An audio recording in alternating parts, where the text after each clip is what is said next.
Hi, welcome to today's market update, where we will be discussing technology stocks. Is now a good time to be getting in, and we're going to be showing you on some that we have gotten in. And we're also going to be discussing the retail market and what's going to happen for Christmas. Will people actually be getting into, will be buying a lot of things for Christmas already now? Is now the time to buy into different companies to be ahead of the game? And which ones? We're going to be looking at that as well. And also, there's a huge announcement in terms of cryptocurrencies, which has just happened, which is absolutely blown our mind. So make sure you don't miss out on this. And of course, the market update from last week, right? To see where did we get in and did we make profit or not, especially on that IPO. So amazing what happened there. So let's not wait another second and let's find out in today's market update. Let's have a look at a quick recap on what's happened since last week. We looked at Decifera Pharmaceuticals. Remember, we were talking about the difference between kind of fundamentals and technicals, and we were looking at a technical here with a vertically falling buffalo, and then we looked at the fundamentals, which were bad, bad, bad. So we said you can either short 1% below here, or what I would prefer, I can't predict the future, of course, but if it were to go up here and then give us a better, higher entry point before falling. So, Dennis, what happened? Well, obviously, we pulled out our crystal ball and it went down. Did it? No, in fact, we don't know the future, right? We can't predict the future, like Marcus said. So all we do is play probability. So what happened was it actually then went higher instead. So now we're looking to, it's still around the point, and we're getting some signals that it might go down again. We're seeing, you see green, green, green, green, but now we're seeing some red candles coming along. So it kind of did what I wanted it to do, right? It did. So I wanted it to, I mean, it would have been okay for it to go down, don't get me wrong, but I wanted a better entry point. So now it's possible to get in, what, a couple of percent below there? Yeah, I think 1% below here and then stop loss above here. So that's what we're going to do. The question is... And then this is our risk in order to get our 3 times. Awesome. This is going to be a good trade. All right. Fantastic. Let's see what happens. Okay, next. We then looked, Snowflake, this of course is Keith. Okay, he's our IPO trader. Remember, TikTok will be coming up at some stage and we're going to be filming that. And I suggested that, he should start getting out and taking some profits because it's kind of going sideways. And let's see who was right. Was it me or was it Keith? Dennis, show us, drum roll. It was Keith. So basically, it just shot up an additional 20%. Now, here's the challenge. Did Keith get out? Did he get out? No way did he get out. Because you think about it, if he's not getting out here, he's probably not going to get out here. And it's the same person who's not going to get out here, right? So he's just holding. Now, he did do a good job in the sense that when he saw it break down, he did get out around here, adding another 5 to 7% to his position. So therefore, good trade, Keith. Absolutely, it was a good trade. And he trade. believes it. He thinks the fundamentals are good. And actually, a fun fact about this: Warren Buffett bought into this ICO as well. If it's good enough for Warren Buffett, it's good enough for Keith. All right, so let's keep going. But I think he's still in this position, so he's just milking it. I would just rather he would have milked it on the way up rather than the way down. But that's good. Okay, but he's going to hold this for the next years, right? So he's really going to be. He believes in this long term. But you've got to look at the chart, not just years. What does years mean? It doesn't know about years. It doesn't know about months, right? Okay, let's keep going. I think we looked at Ocado because, remember, that's where I get my shopping. In fact, I ordered some this morning. Yes, I did. Funny coincidence. Right, so 1, 2, 3, 4, lots of smacks there. And what we said last time was there was a bit of a confluence here, and you should have really gotten in at around this point here, so it's kind of got away with us if we would have gotten in. Let's have a look what actually happened. Ooh, it broke down. So if somebody would have gotten in there and put a stop loss there, they probably would have risked 1% of their entire portfolio. So if you have 10,000, that's probably 100 that you've lost there. And it's going down. So what are we doing with this, Dennis? Now you have to clarify, when he says 100, it's not 100,000, it's $100, right? $100, yes. You can't lose 100,000 on 10,000. Yeah, it's $100. So we can do that, and next time we make 300. So what we have done now, obviously we have more than one strategy, which is good. So now, when it's broken the pattern, we are not trading it anymore because it's showing us that something else now might happen. It might start start trending down, might go up. We don't know. But the probability says that we don't know. There's better opportunities out there.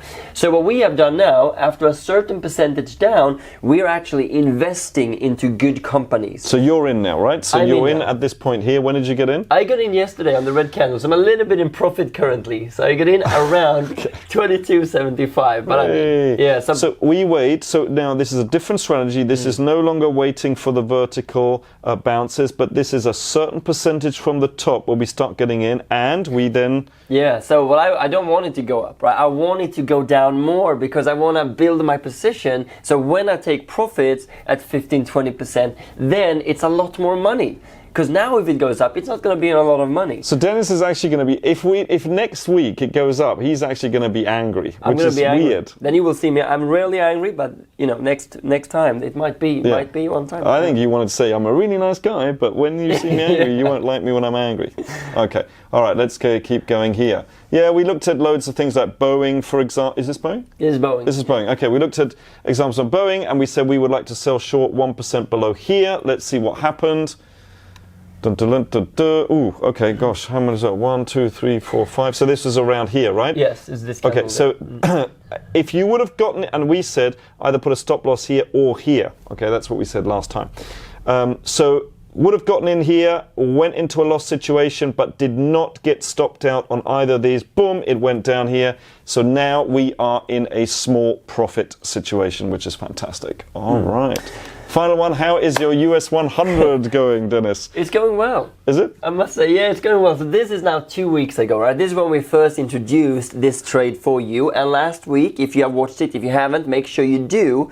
Then it actually went down a little bit, so we were a bit in profit. But now, when we're getting closer to the election, this is the chart from today. Yeah. Then you see it's been falling, red.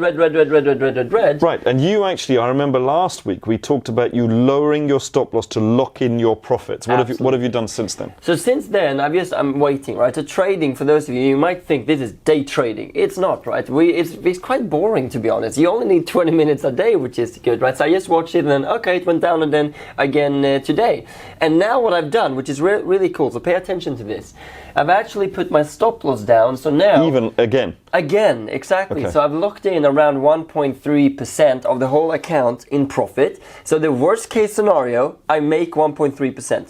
Best case scenario, I make a lot more. But what's really interesting though is that, if this is around 1%, I noticed that actually you could have made 2 had you gotten out here. Is there any reason you didn't? Yes, the reason I didn't was the reason it went down yesterday, and we're going to get into that in today's market update as well, is because there's no stimulus deal before the election, right? They made that very clear yesterday. The COVID cases, it's kind of going up quite rapidly, so the bias that it goes down, it's bigger than it's going up. The bias? Okay, going down, it's bigger. Okay. So what I'm saying, so you're going to wait? Yeah, so what I'm saying here is I'm more than happy to risk not taking those 2% in profit to potentially maybe make 4%, 5% if it really goes down now towards the election. And then once again, the worst case scenario is okay, so maybe to around here, yes, maybe? That's what I'm looking at, exactly. Around here? Okay. But I mean, if it goes there and if it goes even lower, I'm not going to take the profit. So why didn't you move the stop loss maybe to here now? Are you just giving it room to move because you think there's volatility before the election? Exactly, I think so. And now, I haven't pointed it out, but we do have some kind of previous resistance at this level. It broke that yesterday, so it could be that the resistance has turned into support. Oh, so it might go up. It broke that resistance. So I think the resistance that turned into support here now might have turned into resistance again. Resistance, just like here, and going here and going down. Wonderful. So there's the update, and I'm really looking forward to next week's update to see what happened to the stocks that we're in, either up or down. Okay, so let's go to today's market update. So it's earnings season, of course, and we're looking at some technology companies because they've had some absolutely stonking results. Dennis, give us some highlights of some of the results. Stonking results. Stonking. All right, so we have a couple of things that which is really cool. So we're getting into Amazon. I don't know if you can kind of cope with this, but last quarter they made a $5.1 billion in profit. Profit, not turnover. Profit. So a lot of the tech companies have the same results, and now it's expected to have similar results. And obviously, when we have the lockdown and pandemic, a lot of people are inside, they're buying online. I know John, for example, his brother bought a lot online now, and that's what people do, right? Yeah. You don't even realize that you do it, right? And then at the end of the month, you might not even realize that. But the point is this, and I always say this, it's like, are you using these companies? Are you buying their products? Well, then have you thought about investing in the stocks? If they're making billions and billions and billions, it's obviously... Well, we should have a look at some of these. What is this one here? Absolutely. This is Snapchat. Just to give you a few more quickly. So Apple made 11% last quarter. Well, we're going to look at Apple in a moment, but let's have a look at Snapchat. Yeah, so Snapchat, they gained 11 million users over a few months, right? Which is a lot. And I'm assuming that announcement happened around here. Here we go. Yeah, the 21st of October, 11 million users. Boom, outstanding results. But it's so high, Dennis. We need to short it right now. No, Marcus, look, you need to come down, and this is what people do. They look at this and boom, it goes up too much. And then trying to short it now because it's so high. But wasn't it high here, Dennis? Wasn't it high? Wasn't it high? Wasn't it high? Wasn't it high?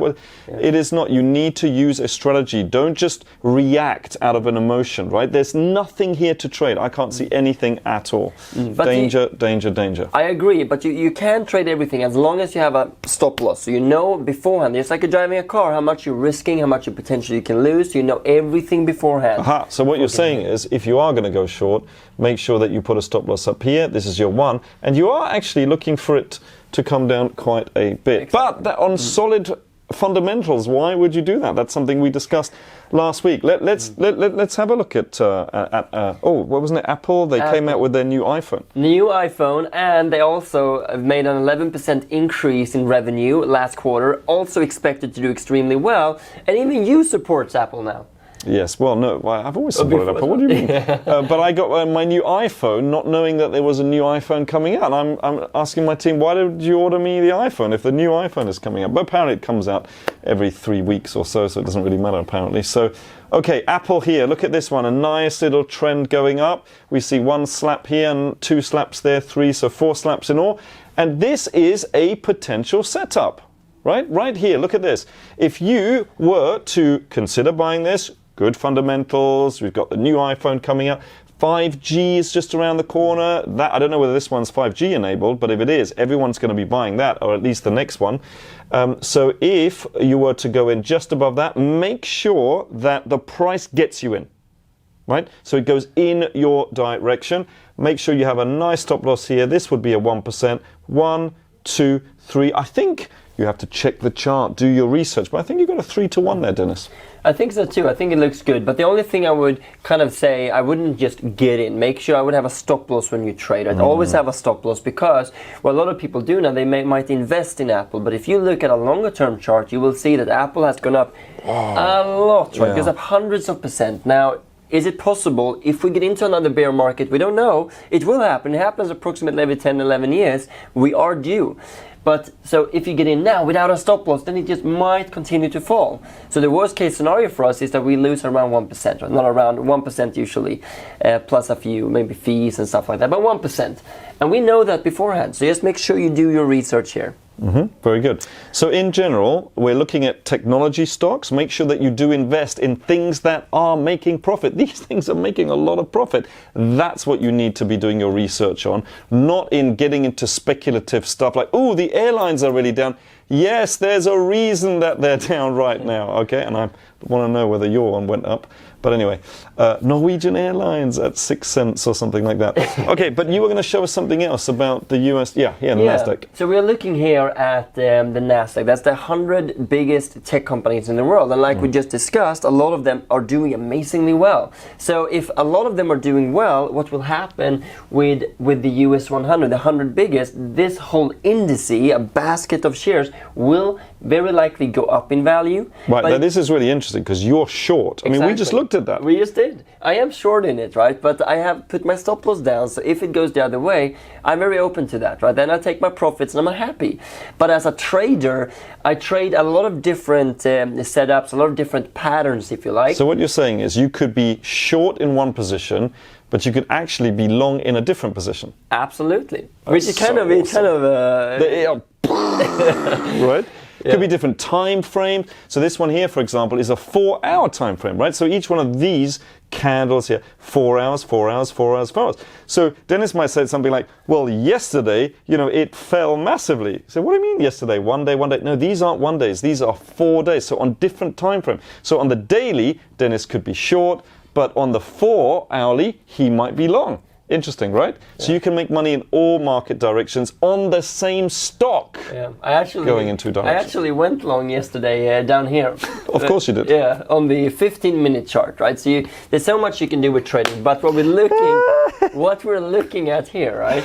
Yes, to give you some perspective, this is what you can do. But you're short on the 5-minute, right? No. And long again on the 1 minute? No, I didn't. Okay. No, I usually don't go below 15 minutes. And 15 minutes, that just means that every candle is 15 minutes. But what I'm looking for here, and this is what you can look at as well, you see that there's a channel going down here. You have support, support, support, and you have resistance, resistance, resistance. So what I'm looking for here is a breakout in either direction really, but since we have so much positive regarding the bigger companies, I think it might make the Nasdaq go up in value. Okay, so but are you looking just for a breakout here, or you just have to clear this one here? Because there is a little bit of resistance here. This would absolutely be the ideal place. If it breaks this, I think it's going to have a lot more upside, but what I'm looking for is a break of this channel, because what it's telling me here is it's going down, resistance, resistance, resistance, resistance, resistance. So I would like to have a break of this and then a retest on this line and a clear sign that this is now not resistance anymore but support instead, right? Support. And then I'm gonna go make money going up, so go long with a stop loss below. So in the worst case I'll lose 1%. Wonderful, lots of resistance there. Okay, wonderful. And next, we are looking at holiday season coming up. I can't believe we're talking about... Why are we talking about Christmas before we've even had Halloween? Because we are ahead of the game. Okay. So, people are saying that there's going to be a huge Christmas bonanza as people are going to go crazy since it is the end of the world and there's a pandemic, and therefore they're going to go and have a blast this Christmas. Is that what they're going to do you think? Yeah, I think so. What I think is going to happen, which is very interesting, is that people, because now during the lockdown, they run out of everything. This is actually the first time in my life I was really scared, because I went to Tesco's, this giant store, there was no food in there. People went crazy. You got scared? A little bit, because there was no food in this giant store. I'm like, well, I don't really have any reserves. Fear of missing out, FOMO. Yeah, fear of missing out, because if you can't live too long without food, I guess. I mean, over the pandemic, I know some people have been putting on weight and stuff apparently, but I did the opposite. I just started getting all these weights and they ran out. Exactly. Right? So finally they've arrived, and some others that I've forgotten that I've ordered, so I've got all these weights everywhere. So we're going to start looking at these companies, because now people might order things really early just because they don't want to come to a situation where they want to buy weights and there's no weights left. So I should get my turkey 3 weeks early. Well, maybe not the turkey, or maybe, maybe. We don't eat turkey in Sweden. I don't know if you run out of it. Meatballs on a Monday, meatballs on a Tuesday, meatballs yes. Okay, so what are we looking at here? We're looking, well, obviously online retailers. We already looked at Ocado earlier. Let's have a look at this one here. Boohoo Group, massive company, biggest competitor to ASOS. Yes. Somebody just told me that. I have not got a clue what this company does. Okay, so Boohoo Group, but I tell you what I love the chart. I love the chart, absolutely fine. This is my kind of chart, right? You look at a massive swing down, a massive swing up, a massive swing down, a massive swing up, a massive swing down. Perfect for our VCA strategy. Oh my goodness, really good percentages, and the trend is lightly up. I love it. And there's several ways that you can invest in it, either with VCA or you could actually trade it, but you're a little bit late now to trade it. But that looks good. Let's have a look at ASOS. Absolutely. The competitor. Okay. Oh, wow. Okay, well, this one. Ooh, look at this. I mean, from about 1,000 from down here up to 5,000. You got to be brave to get into this one. I'm not feeling that brave. Compared to the other one, let's go back to the Boohoo. I mean, yes, it could go, what's that, about 18% drop? If it falls a little bit more, maybe. But I prefer to go into the other one because it's a little bit lower, and it hasn't risen that much percentage-wise. It's risen, but not that much. So that would be definitely the one that I would be looking to get into. But what I would say in this case is, I love this as well. And for those of you who can see, it's like 40% down, 50% up. It's so big movements. Yeah. So, but this is a bit lower, so I would rather invest into this, because a good company made over $1 billion in profits last year, for example.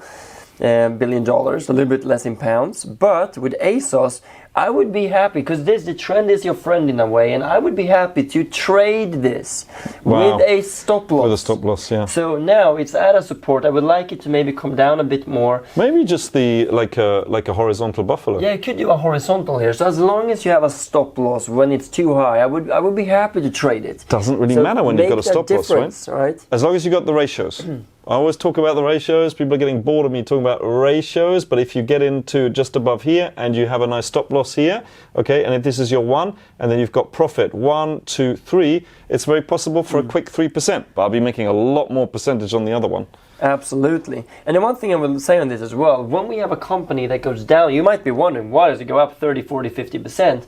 It could be a lot of reasons. Could be news coming out, could be they had a bad week. I mean, there could be loads of things. But when there's a good trend, right, we know that people are spending money, we know that online retailers are doing well. So when the fundamentals are strong in a company, I don't mind it going down. But I don't want to get into Boeing, where I know the fundamentals are horrible, right? They're losing thousands of employees, and then no one is flying, probably not until summer next year. So avoid those companies. Look at companies like this. Exactly. Also, if you think about it, Debenhams have just gone bankrupt. So therefore, all the people that would have gone there, they've got to go somewhere else for Christmas.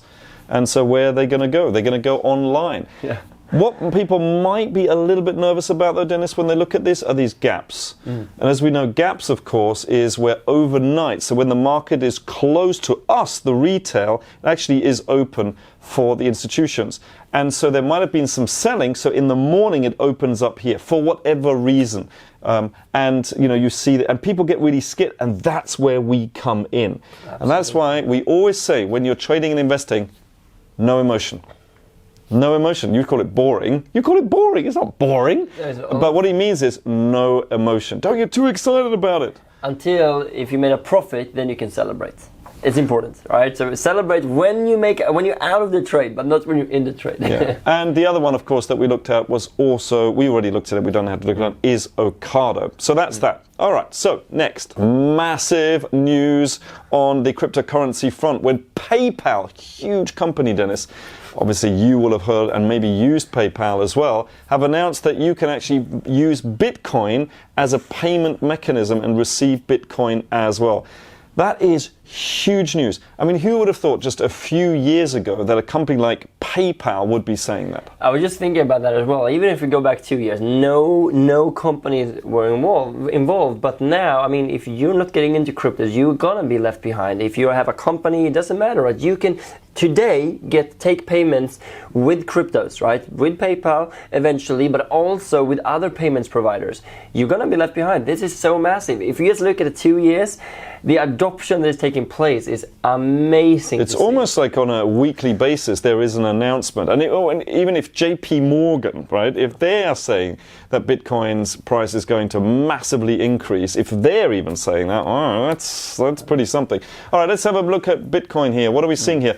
This is really interesting, okay? So it's really been trending up, and it seems to be at even a high. I know that we can't see it now, but at around the 14,000 was the last kind of big high, and it's come down and it's come back up. And right now, what are you looking to do here? Yeah, so even though we have these amazing news in the market, and just to make that clear, I have big positions in cryptos, and I love cryptos, and I think it's going to go up a lot over time. But as a trader, obviously, you can be long in the long term, but short in the shorter term. So that's the second time, right? So in this particular update, that you are saying that we can really, as a trader, in a medium to long term view, you could be holding it, and you don't really do much there, although sometimes be milking that cow. Make sure you're doing that.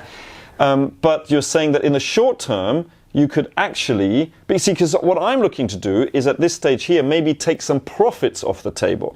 What you're doing is going a step further and actually saying is that you are going to be selling short. Yes, correct. So what's happening here, we're seeing that now the price is at a resistance. So when it happened, the last time it came there, it went down.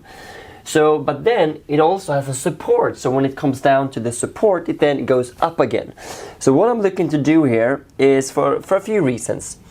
So I'm looking to go short on this. So what I'm doing here, you see that there's some resistance here. It doesn't really manage to break above this area. It could, right? It could.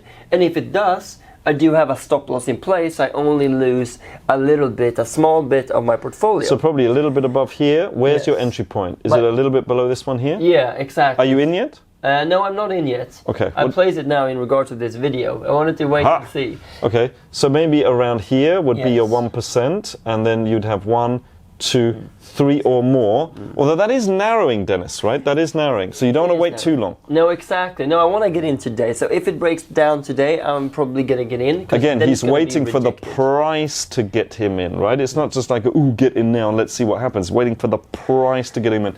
So he will be placing that order a little bit below there using something called a stop order, not to be confused with a stop loss. That's an exit. This is a stop to entry order. But what I'm going to do now, I'm going to give you 2 reasons for me getting in. Because you might think this is weird. Why are you going short? Because PayPal announced this. It's great news. Absolutely. One reason is this.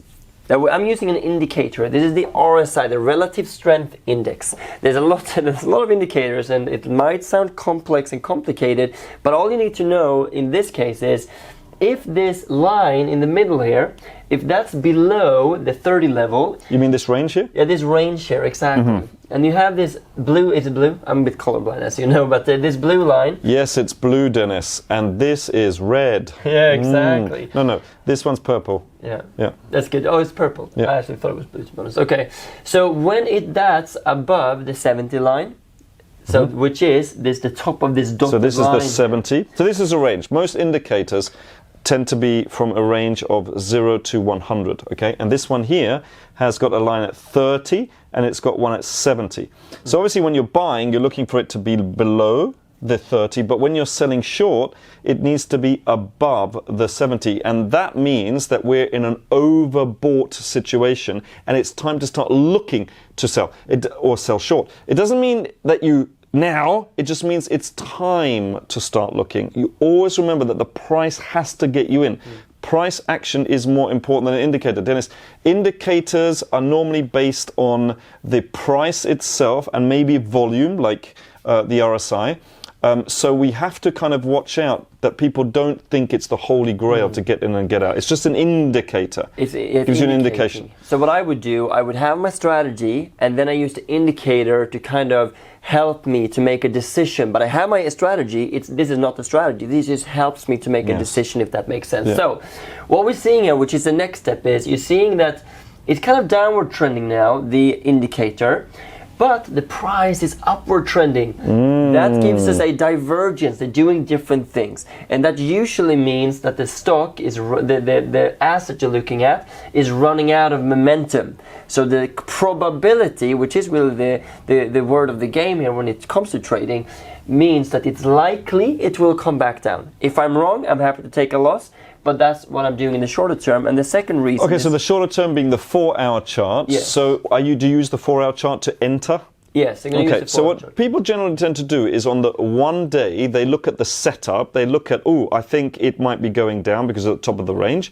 And then they go into a shorter term time frame to enter with more precision. Because here, we can actually see where to put the stop loss, for example. Where would you be looking to enter? I would be looking to enter, the ideal place would be around this one here, but I'm probably gonna enter a little bit higher, because what I'm looking for now is another rejection, which just means I want sellers to be pushing the price back again. So I think I'm gonna be looking today when I get a red candle, and I'm gonna probably enter a bit below that. Okay, so on the 4-hour chart, you're looking for a red candle, and then to enter a little bit below that when the price gets you in. Exactly. Absolutely fantastic. Exactly. So this is the last quick thing I want to mention is, this is something you can take a look at if you're investing as well. This is the Fear and Greed Index for cryptos, and a really good indication, once again an indicator. What this shows you is the sentiment of the market. So that it takes a lot of different aspects into consideration. The price of Bitcoin, what the market, what the news are saying, are the news positive or negative? What are people saying? Right, they're doing polls all the time. So all people, do they think the price will go up or down? So a lot of these indicators. And what they're doing as well. And what they're doing, exactly. If people are more buying or selling, and that then becomes this graph. You can see now the market is greedy. And that usually what I say, well, when a lot of people are greedy, I'm going to start to look at taking profits, because the probability once again is that it might go down. But it's not like majorly. If you think about it's undecided at 50, it's only at 61, right? It's not like it's massively greedy. I mean, this would definitely be a make sure you start getting out or even selling short. But this is just... Yeah, yesterday it was at 75, to be honest. So it was at extreme greed yesterday. Do you know where it was when Bitcoin was at 14,000? At 14,000? Yeah, when Bitcoin was in June last year, it was actually at 14,000. I don't know, was it around here? It was at 100. 100. At 100? At 100. Okay. And COVID, it was at 0. So you can see the pattern. When Bitcoin goes up a lot and this becomes really flashing extreme greed, it's an indicator. It's something to make you think. It's just another piece of the jigsaw. That's all it really is. But it's interesting to know. Yeah. All right, fantastic. So we hope that you enjoyed today's market update and also got some real nuggets and tips and tricks that you can put into profitable action. And talking of action, make sure you do comment below. Do you agree that now is the time to be getting into technology stocks and avoiding anything that isn't making money? Do you agree that people are going to have an absolute bonanza of a Christmas and are really going to go out there and spend a lot of money? And if that is the case, do we get into online shopping? Is that what we need to be looking at? And finally, do you agree that now is the time to be getting into cryptos, or is the fear and greed index a little bit too high? Make sure that you do comment below. Let's get a discussion going so we can start making you more profitable. And if you did enjoy this, make sure you give it a like. We would be most appreciative. More importantly, of course, make sure you hit that subscribe button, because we're going to be giving you market updates every single week to make sure that you become even more profitable.